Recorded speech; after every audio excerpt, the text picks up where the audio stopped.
My plan is to go back to Bangladesh, play one full series, ODI test and T20 and retire. That's the plan I have.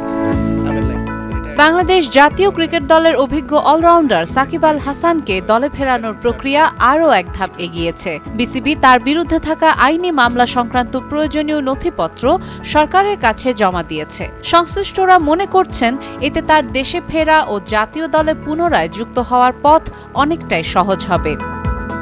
2024 সালের 5 আগস্টের পর দায়ের হওয়া মামলাগুলোর অগ্রগতি নিয়েই আলোচনা চলছিল। ক্রিকবাজার সূত্রে জানা গেছে, বিষয়টি পর্যালোচনা করে সরকার ইতিবাচক অবস্থান নিয়েছে এবং আইনি জটিলতা কাটাতে প্রয়োজনীয় প্রক্রিয়া এগিয়ে নেওয়া হচ্ছে। যেহেতু তাদের যে মামলা সংক্রান্ত বিষয়টি রয়েছে সেটি রাষ্ট্রীয় সিদ্ধান্ত। যুব ও ক্রীড়া প্রতিমন্ত্রী আমিনুল হক আগেই বলেছিলেন, রাজনৈতিক কারণে কোনো ক্রীড়াবিদ যেন ক্ষতিগ্রস্ত না হন সে বিষয়ে সরকার সচেতন থাকবে।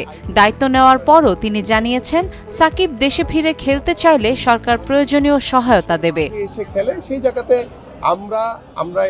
আমি একজন স্পোর্টসম্যান হিসেবে অবশ্যই এটাতে আমি তাদেরকে ওয়েলকাম করব। বিসিবির পক্ষ থেকেও বিষয়টি গুরুত্ব সহকারে দেখা হচ্ছে। বোর্ড জানিয়েছে, মামলার বিষয়টি সরকারের আওতায় থাকলেও খেলোয়াড়ের নিরাপত্তা নিশ্চিত করা হবে। জাতীয় দলের প্রয়োজন অনুযায়ী তাকে ফেরাতে আনুষ্ঠানিক যোগাযোগের পর এবার নথিপত্র জমা দেওয়া হয়েছে। আগামী মাসে পাকিস্তানের বিপক্ষে বাংলাদেশের হোম সিরিজ রয়েছে। সবকিছু অনুকূলে থাকলে এই সিরিজ দিয়েই দীর্ঘ বিরতির পর আবারও লাল সবুজ জার্সিতে দেখা যেতে পারে সাকিব আল হাসানকে, এমন প্রত্যাশা ভক্তদের। সাদিয়া ইসলাম, টাইমস টুডে।